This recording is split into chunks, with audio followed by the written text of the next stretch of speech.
자, 그나마 이 난제로 여겨졌던 민생회복지원금 같은 경우 이전과 좀 분위기가 달라지는 것 같습니다. 자, 최수영 전문위원님. 자, 대통령 그동안 이 대표가 총선 공약으로 내걸었던 전 국민 25만 원 지급, 뭐 이거 마약 같은 거다. 이렇게 강력히 반대하지 않았습니까? 네. 그런데 약간 분위기가 바뀌는 것 같아요.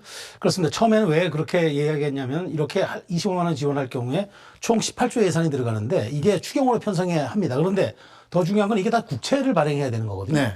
그럼 이건 사실 이게 굉장히 정부에 대한 부담이고 또 이 돈이 풀려서 당장은 말하자면 반짝 경기는 일어나겠지만 결국 이 돈이 치중에 다 풀린다면 그 다음에 일종의 말하자면 경기 인플레 같은 걸 더 말하자면 고위험으로 진작시킬 수 있기 때문에 이런 부분에 대해서 대통령이 분명히 반대를 한 건데 저는 이렇게 봅니다. 지금 대통령께서도 사실 이 부분이 의제로 올라오고 이재명 대표가 분명히 성과로 가져가야 되는 걸 분명히 알기 때문에 이걸 빼자고 할 수는 없을 겁니다. 그렇다면 해법이 어떤 게 있느냐. 전 국민으로 가는 것 말고 우리가 선별로 하는 것. 그러니까 지금 제가 알기로 3월부터 그 지난 코로나 소상공인들에게 지원됐던 그 대출금들이 지금 이자가 발생하고 있다는 거예요. 네. 최소한 그러면 이건 특정할 수도 있고 그다음에 이분들이 정말 여기에 대해서 우리가 외국은 이때 보조금으로 해줬는데 우리는 대출로 했다는 겁니다.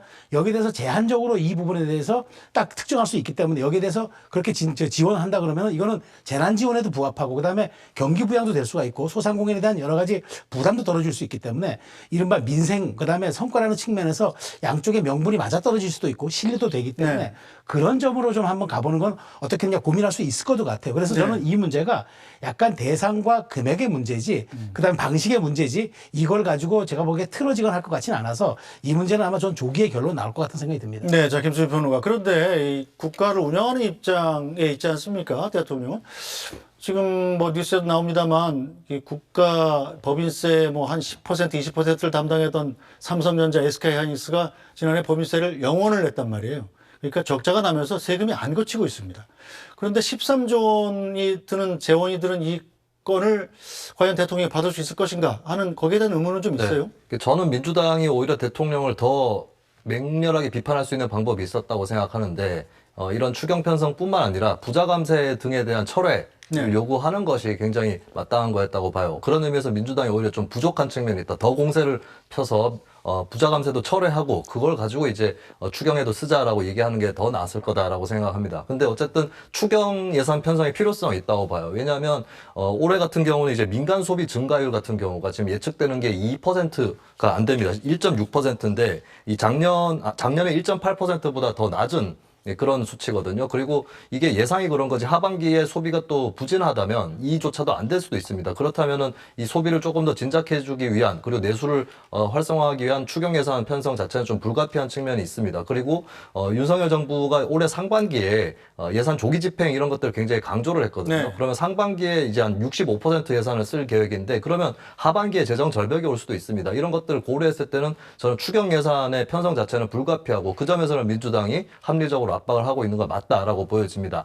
그렇다면 남아있는 문제는 이제 25만 원 지원금이 물가에 어느 영향을 끼칠 거냐 이 문제인데 물론 이제 돈이 풀리면 이제 물가 상승의 압력이 일어날 수는 네. 있겠습니다만 전체 13조 원의 규모이기 때문에 이 부분에 대해서는 좀 정밀하게 뭐 무작정 물가가 올라갈 거다라고 판단할 부분은 아닌 것 같고요. 근데 남아있는 부분이 이거예요. 사실은 그 인당 40만 원을 전 국민 재난지원금으로 2020년에 지급을 한 바가 있는데 네. 이때 보면 효과들이 사실 저축 효과가 더 컸어요. 특히 중위층, 상위층은 이게 그냥 저축이 되는 거지 소비 활성화로 들어가는 건 아니었었거든요. 네. 그래서 투입 예산에 대비해서 한 30% 정도만 매출 증대 효과가 있었기 때문에 그래서 이 부분은 조율의 여지가 있다. 꼭 전 국민에게 동일한 금액을 줄 거냐. 네. 이 부분에서는 분명히 조율의 여지가 있고 윤 대통령 본인이 마약 얘기를 하면서 무분별한 현금 지원이라고 얘기를 했거든요. 네. 근데 그럼 현금 지원 자체가 안 되는 거냐. 이 부분은 대통령을 설득할 여지도 남아 있다고 봅니다. 그래서 이 부분은 민주당에서도 추경을 적극적으로 하되 꼭 전 국민의 또 동일한 금액을 줄 거냐. 이 부분은 민주당 또 여지를 열어놓을 필요가 있고 대통령도 본인도 무분별한 현금 지원만 아니면 된다는 네. 얘기를 그렇게 해석될 수 있는 얘기를 했기 때문에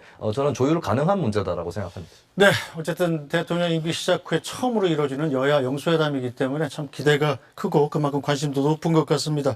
자, 대통령이 언제든 이재명 대표의 휴대폰 전화번호를 저장해 놨다면서 언제든 전화해서 의논하겠다고 했으니까 그 결과를 좀 기대해 보도록 하겠습니다.